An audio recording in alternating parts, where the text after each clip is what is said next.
Welcome to Stitching Up Trouble, a podcast where a quilt retreat owner and a creative quilt designer cross paths and stitch up some trouble together. I am Mary, owner of Coosa Mountain Lodge. And I'm Heidi Pridemore of the Whimsical Workshop. Hope you enjoy. Hey Mary, welcome back. How are you? Hey Heidi, I'm good. How are you? Good. It's a quiet Sunday. I'll take that. Oh, yay. I love quiet Sunday. Yeah, pretty quiet here too. Oh, that's quiet. Good. Yeah. So. It's been a very long spring. I can't believe we're already in the middle of May here. So, I know. Yeah. I know. Last time I looked, it was January. I don't know where the time goes, but anyway. It goes pretty quickly. Yeah. So what have you been working on? So I am working on some client quilts today. I have both of my quilters running. I paused them so that we could record this without a lot of noise in the background. Working on that. And then I am also working on covering some ironing boards. Oh, making some ironing boards for the new retreat. I have the boards and the Insel Bright and got my little staple gun out. So I'm working on that. That'll be fun. And then I have a trip coming up, so I am going to kind of go through my hand sewing projects and make sure I have the, extra needles and thread and scissors in there and, things like that. So kind of making sure that my project bags are in order. So. Well, thanks for reminding me that. I'll put that on my to-do list because I've got quite a few trips coming up too. It's always, for me, it's like, which project gets touched this trip, Yeah. I've got some that have been going like you, that travel trip to trip. And they're the projects I need to do versus the projects I want to do. And yeah. And then I have a really bad habit of just like, oh, it's time to go, just shove everything in this bag. So I have like my phone charger in one of my project bags that I took along on my last trip that I've got to find. Just. Oh, you are bad. I'm so orderly when I pack and travel. My chargers always go back in the same place because I know if I've gotten there one time without a charger and it was like the middle of nowhere, it was a pain to get a charger. So no. I am really bad. And so I go back and forth between the lodge and home a lot, and then I'm traveling. So like we came up to the lodge yesterday and I came up with 4 different bags of stuff. So my clothes that I'm using this weekend, but then I didn't unpack my suitcase because I had just gotten home from a trip. So that came with me, and I'm going to do the laundry up here. And then I had my travel bag with my computer and the one notebook that I traveled with and the project. So that came along, but then like my regular bag with my other notebooks and my other project. So that came along. And so I just won't look at your luggage. It'll make me crazy. I won't look at your luggage. It'll make me crazy. Yeah, it will. Yeah. So that all needs to be cleaned up. And so that's my project, is to just kind of to do my luggage reset, I guess. That's a project. That for me is like a whole day. Like I need a whole day just to get myself reorganized. And I'm well overdue. Our winter clothes are still in the front and it's like 90 degrees here. I gotta like do that kind of stuff. So, well, I've actually taken time in the evenings and been working on my one needlepoint project that I started years ago. Really? Yeah. So, and this is a gift to myself because I very rarely take time to do whatever I want. But every night I've decided, until work forces me to not do it, I get to have an hour or two just to sit and work on that. So I've been working on my needlepoint, which has been so relaxing and fun. And great. Yeah. That's good. And then work is work. That's what I've been doing. Work. Yeah. Well, that's all right. Yeah. That's all right. So what are we going to talk about today?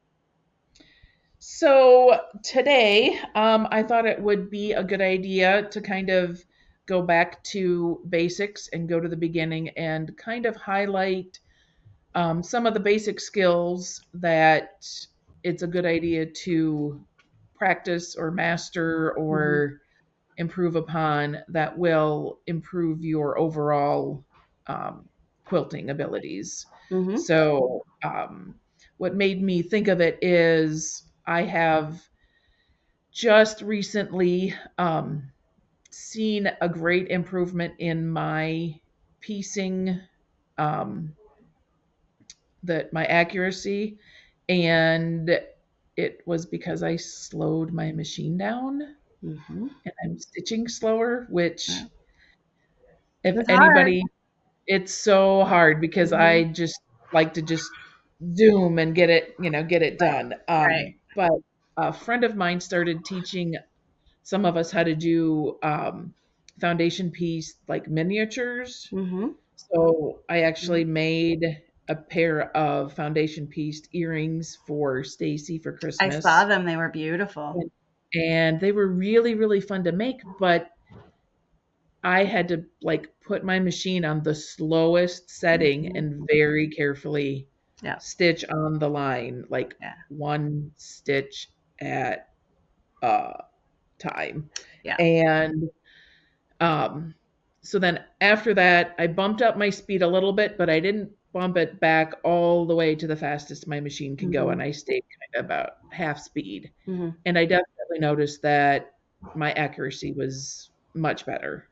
Yeah. Um, so it kind of got me thinking like, okay, I've been doing things this way. I've been Mm-hmm. quilting for 15 years or so. I've been doing things this way for a long time. There's always room for improvement. There's always room to learn Mm-hmm. a new way of doing things. And so I thought we would just have a chat about, just Mm-hmm. a few things that we could do to improve our skills. Yeah. So I have a list of things that I think would be skills that you should, Mm-hmm. maybe concentrate on it, I mean, and take all of these with a grain of salt. You they're your quilts, they're your projects. You do them Mm-hmm. the way that makes you happy. Um, but I always like to learn and improve. I don't need to be perfect. I don't, but I Yeah. like to learn. I like to, Yeah. try new things. And if if I can improve without too much effort, then it just makes sense to do that. And Yeah. then some of the techniques I try and I'm like, yeah, that's way too much work. I'm not doing it. I don't care if this lines up right or Yeah. not. So Oh, and so take I it. have a good point on that one. I always go back around. Like there are a lot of techniques when I first started. I was like, this takes way too much time. I'm not ever going to do this again. A Hmm. foundation paper piecing being one of them. But Hmm. when you come back around after you have sewn for a little while and you go back, you're like, actually, I don't mind that it takes longer. I'm okay slowing down a little bit because I'm getting a different thing. So Yeah. revisit. Okay, so I have your list. I didn't actually make a list because mine is mostly your stuff, but I'm sure I'll interject as we go because something will hit. Um, but Well, these are the skills that I think are important, mhm. and maybe you can give us an idea of how to improve those skills. Oh, that would work even better because Yeah. everything on here definitely will make you a better quilter, and it's sometimes just a small adjustment that'll have big Right. results. So yeah, Right. that would Right. work. Yeah. So Yeah. we're So talking on my the fly, girls and boys. We're just trying to figure out what we're talking about. so Okay, so what's I the will first tell you one? what I think is important, and then you can tell me how to do it. Oh, okay. Let's try this. So, my first one is pressing versus ironing. Mhm. Um, I tend to be a lazy quilter and not want to press in Mhm. between. Um, Mm. like I'll sew all my blocks Mhm. together and then sew them into rows, and then I don't want to get up and press. I just want to keep sewing. Mhm. Um, but yes, it does make a difference. And knowing how to do it correctly makes a big difference, especially if you're um, piecing, intricate blocks or Mm-hmm. if there's a lot of bias or Yeah. things like that. So there's definitely a pressing versus an ironing. Mm-hmm. And you just touched on two different things. So um, pressing versus ironing is one, and two is, do I really need to press every seam as I sew it? Two different things. Okay. So the quilt block itself will come out 1,000 times better if you press each seam. Finger pressing, iron pressing, that would work. Obviously, iron pressing is the best, but you need to get, when you put two pieces together, you need to get them to their finished size before you add a second piece or third piece. And the only way to get it to the finished size is to actually iron or press the seam. So to answer that question, invest in a table setting next to you if you don't want to get up and down. I sew standing up, so it's no big deal for me to walk over, but I will take shortcuts on almost anything, but pressing each seam is definitely important. And how you press seams is even more important, because if you press it and you press fabric into the seam, so we're going on to a separate topic here, like how to press. Mhm. If you are pressing from the back, so that's my biggest thing when I'm teaching. I see a bunch of people and they will press from the back. And there is no judgment here because we're all self-taught. Very few people go to Mhm. college to be a quilter.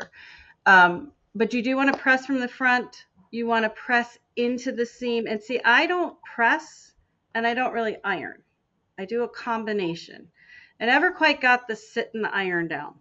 I was just like, well, you need to move that heat around. You need some movement to the iron. So what I actually do is I use the edge of the iron and I push it into the seam and then let it sit there for a second.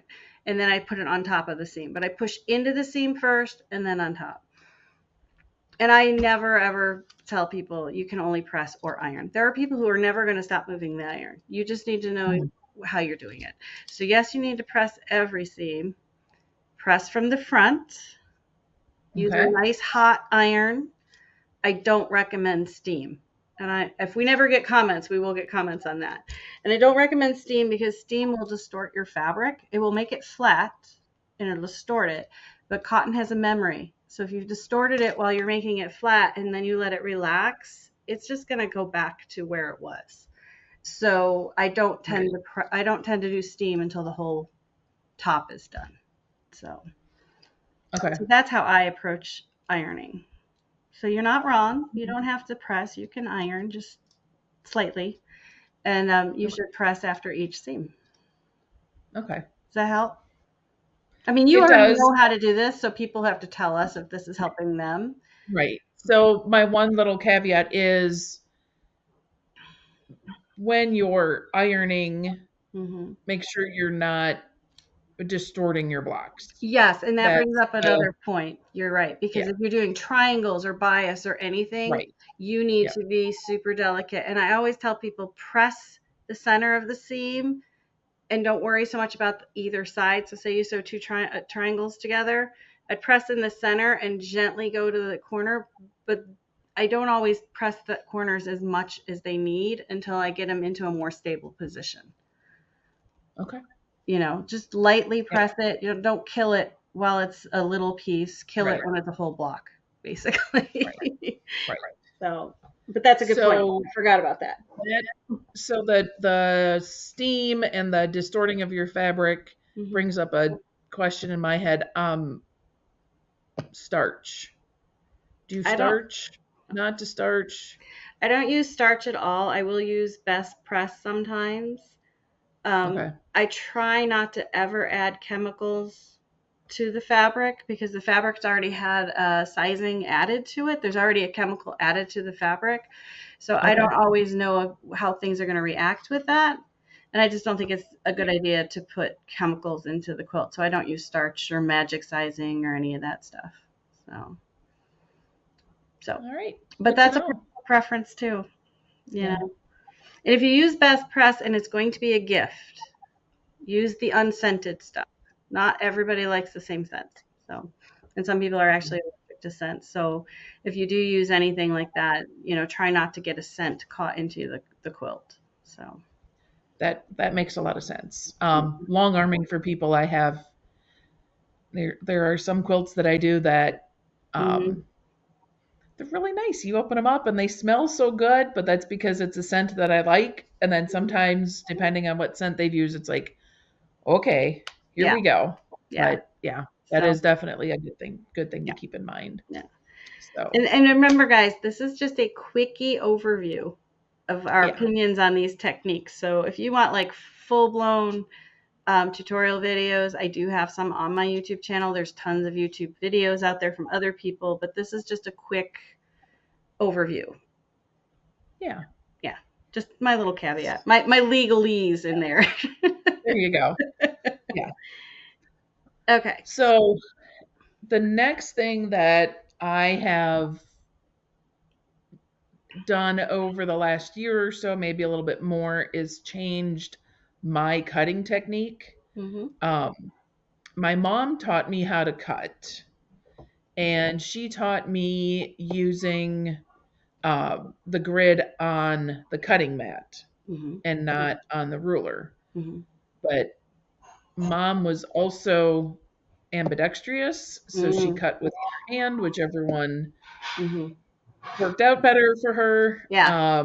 So my cutting technique is not like really anybody else's, Mm-hmm. because my teacher was not like anybody else. Yeah. Yeah. So, um, but I have recently started using the stripology rulers. That gives me a Mm-hmm. much more accurate cut. I'm Mm-hmm. not using the grid on my cutting mat as Mm-hmm. much. I still sometimes do it depending on what I'm cutting. Yeah.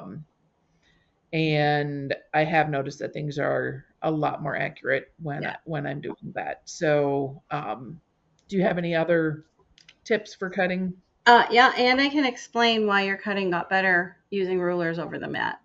So when they manufacture rulers, they are actually gauging the measurements on the rulers, making sure they're like 100% accurate, because, if it's not, then the ruler does not function as it's designed. For Mhm. cutting mats, if the grid is silk screened on, it can move, it can shift, the screen itself can stretch over time, and the cutting mat will function as a cutting mat whether it has measurements on it or not. So they're not as precise or worry as much about the accuracy of the grid on a cutting mat. So, and I learned fairly early on, it's like only use the grid on your cutting mat if you're doing something big. There's ways to do it with a ruler, but I too, like if I'm cutting a back of a pillow, I will use the grid on my mat, because the bigger the piece, the less accuracy is required. The smaller the piece, the more accurate you need to be. So definitely invest in good rulers that you can read, and make sure that your fabric that you are cutting, I know it's an extra step, and even I hate doing it, press it before you cut it, because you'd be amazed how many little wrinkles coming off the bolt, or it gets a crease or whatever. I always press it before I cut it. You're going to get more accurate pieces from your cutting.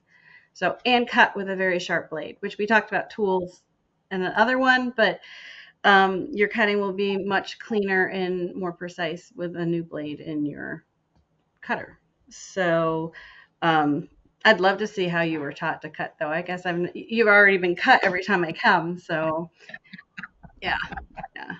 And the other thing is, make sure you have good light at your cutting table. Make sure that the table is at the right height. If you're not comfortable while you're cutting, you're going to rush through it, and you're going to make, you may pull the fabric and not realize it. If the lighting is dark, you may not see. It's not aligned in the edge of the ruler. And like Mary said, use stripology rulers if you really struggle with going straight. There's die cutting ones you can do if you really don't like to cut. But yeah, there's definitely, the more accurate you are in every step, the more accurate your quilt will be at the very end. Now, this is coming, there's a scale of perfection from 1 to 10, and I'm probably a 6. Okay. Some people are 3s, some people's are 9s. You want to be as perfect as you want to be, if that makes sense. Like, it's not rocket science. If it's off a hair, the world is not going to end. Yeah. Yeah. There's the old galloping horse rule. Mm-hmm. If you can't see the mistake from the back of a galloping horse, Yeah. it's good enough. You're not going to So, appreciate it, but my favorite one is my quilter will fix it. oh yeah, I love that one. I'm just gonna quilt the heck out of that. It'll be fine. It'll be Don't fine. worry about it. Yeah. Little Yeah. bubble, she'll take care of it. So, No problem. yeah. So, yeah, there's a lot on cutting, how you hold the ruler, how you're doing it, but the overstrokes are, yeah. And go slower. Everything will get better if you go a little slower. So, but don't go I'm too learning slow. that. I'm learning that. Yeah. Yeah. All So, right. so my next one is the 1/4 inch seam. Mm-hmm. Yeah. So, and there's I am doing better on my 1/4 inch accuracy, Mm-hmm. like I said, but just by slowing down. Yeah. Yeah. It's a lot easier to control the machine when it's going half speed than Mm-hmm. when it's going full speed. So Yeah. I am working on that. People Hey, that I I've am gone to too. I like, just in the last few years, I've turned the speed down on my sewing machine. The other thing that you may not realize is you're going through at top speed. Those machines are not really meant to go at top speed, and it will automatically pull it at the end because it doesn't have any material to grab, so it yanks it. So, correct. even though they give us the speed, it's the middle speed is probably the best speed to sew at. Yeah. Yeah. So, People that I've been at retreats with over the mhm, last few months have noticed yeah, that I have slowed down, yeah. you know. Well, they So can hear. they can, and they're used to just hearing my machine just Yeah, flying, yeah, and yeah. So I've had yeah, comments, yeah. but which is fine. So there's a lot of different gadgets out there for the 1/4 inch. Hmm. So that's one thing to explore. Yeah. The diagonal seam tape. There's a bunch of different Hmm. 1/4 inch feet and guides and things like that. So Well, and improving.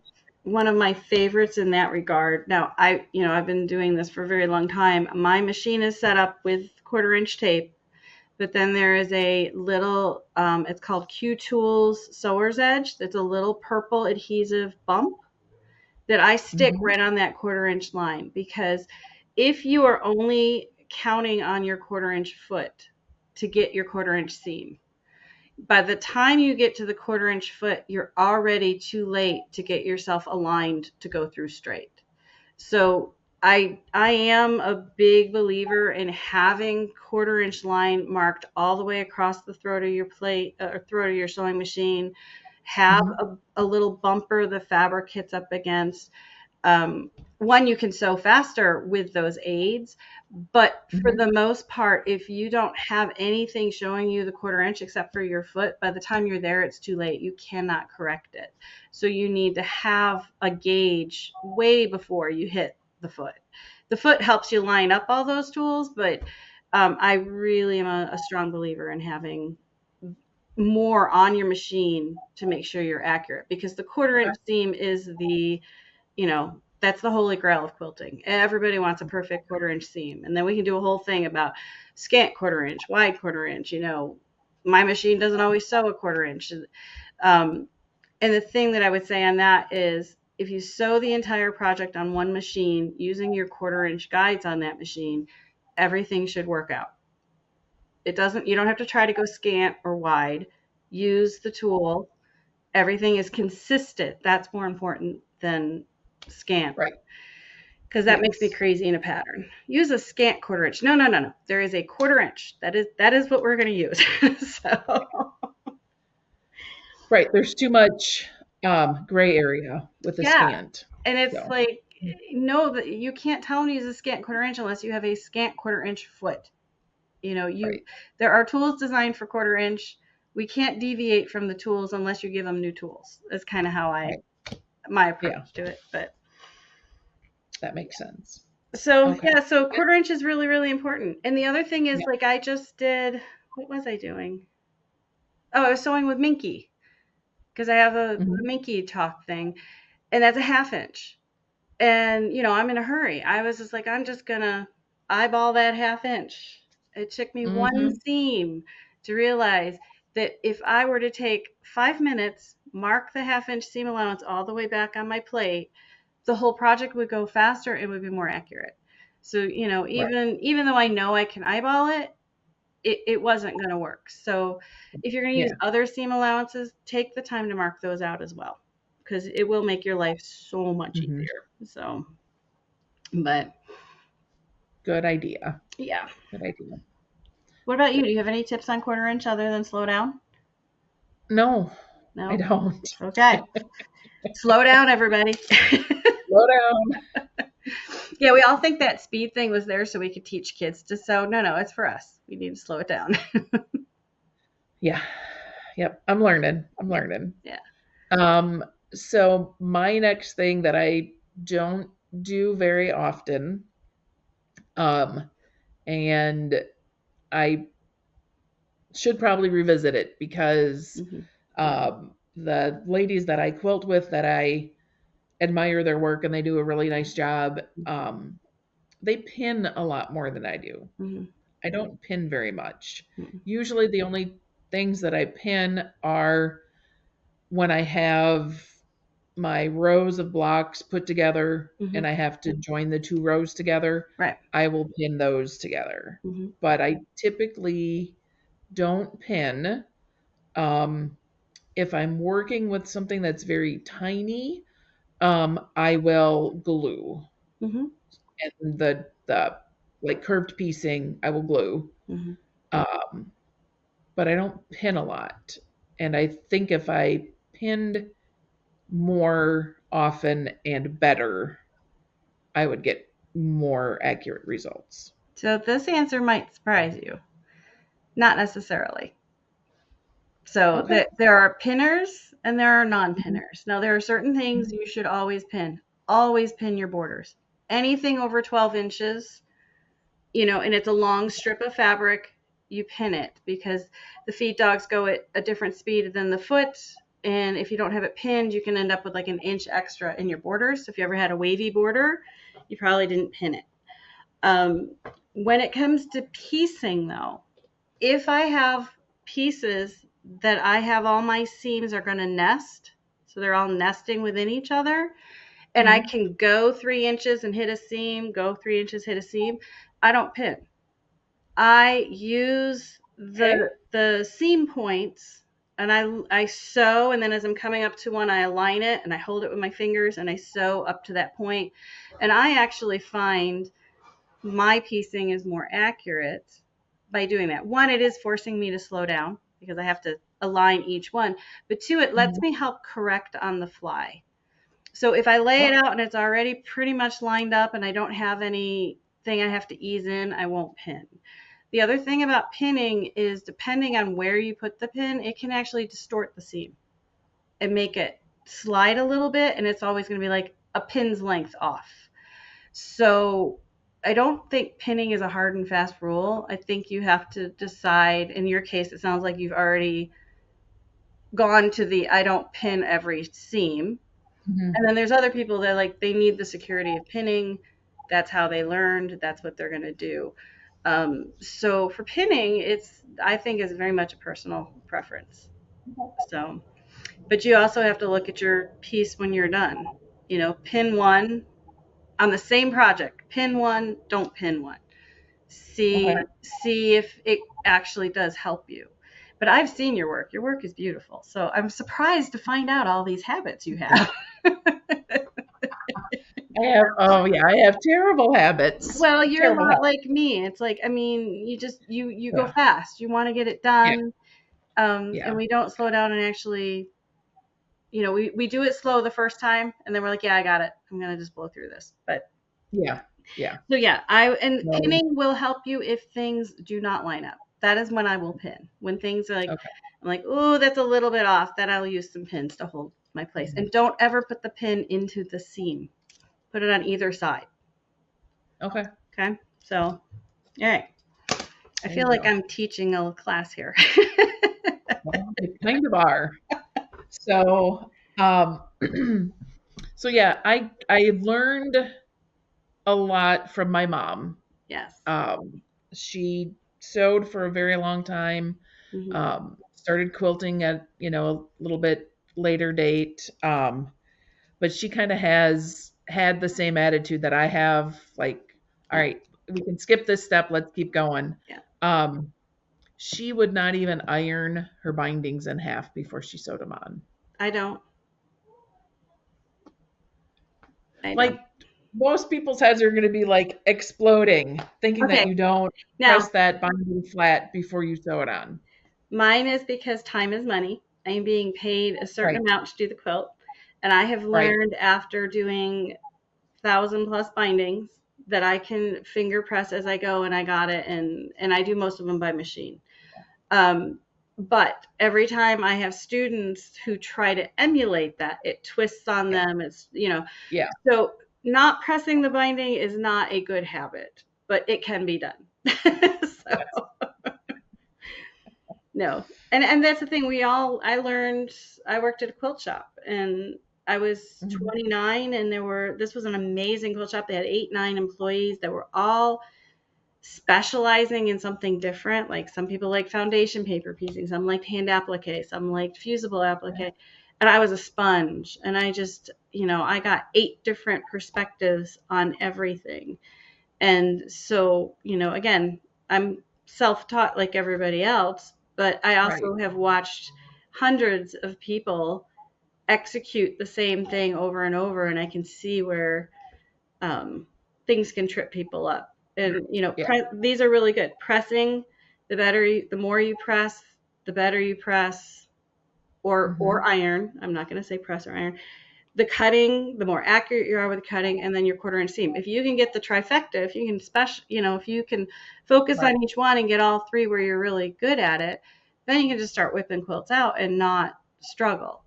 But the Okay. journey of quilting is learning how to perfect each one, or to become proficient at each one, so that Hmm. your pieces will, because the more you do each of these, the easier your pieces are when they go together. So if you're one that all your puzzle pieces do not fit together ever, then one of these 3 things, or maybe 2 of these 3 things, are out of whack. Right. So, Right. Yeah. but Yeah. okay. So is there, so you said pressing, cutting, and the seam allowance are the trifecta. Mhm. Do you have any other skills that you would say, if you improved this basic skill, your quilting would improve overall? Mhm. Making sure that your ruler doesn't slip when you cut. You Okay. know, take the time to make sure that I mean, that is cutting, but um, a lot of the things that I would suggest, like if you are perfecting those 3 things, um, you are going to have beautiful quilts. But things that can trip you up: a sewing machine that doesn't sew straight, poor lighting, poor tools, poor fabric. Not all fabric is created equal. And when I say poor fabric, I'm not actually saying cheap fabric versus high-end fabric. I have dealt with some really high-end fabric that is horrible to sew. And when the other thing, I just did a project, this brings it up. They gave me the fabric. It was from several different lines, and one of the fabrics was printed on a thick sheeting, a heavier sheeting, and one was on a really thin kind of drapey sheeting. That project was a nightmare because the one fabric was super rigid and the other one just wanted to be floppy and flop all over. So Hmm. when you are struggling with a piece, if it may not be your fault, it could be one of these other things, but you can Right. always get a better machine, hopefully, or make sure your machine, and it doesn't have to be more expensive. Just make sure it sews straight. Like when you let go of the piece and it's going through, does it veer off? Right. Easy way Yeah. to test it. Make sure you have really good lighting, because if you can't see what you're sewing, you're never going to sew it straight. Well, you will, but Right. it'd be total dumb luck you got it through. And Yeah. the fabric, I mean, think about that. Consider before you spend a bunch of money on fabrics to get a small piece, and test that they are going to work together. If they're not in the same especially scrap quilting. You must run into this with scrap quilting, where the weight of the Yeah. fabric can make a difference. So, Yeah, definitely. yeah. Definitely. And if, like you said, if it holds up decent, if it's, a little bit thinner, Mm-hmm. with not as much sizing, it will sew differently than Mm-hmm. one that has a lot of sizing in it. And yeah, Yeah. it makes a difference. Yeah. And that's why this is a question we hadn't brought up, but wash or not wash your pre-washing. I don't pre-wash Mhm. any of my fabrics because I like the way the sizing holds the shape of the fabric while I'm working.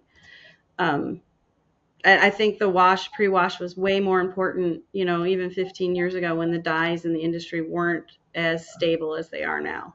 So, Yeah. Yeah. but, I do not pre-wash either.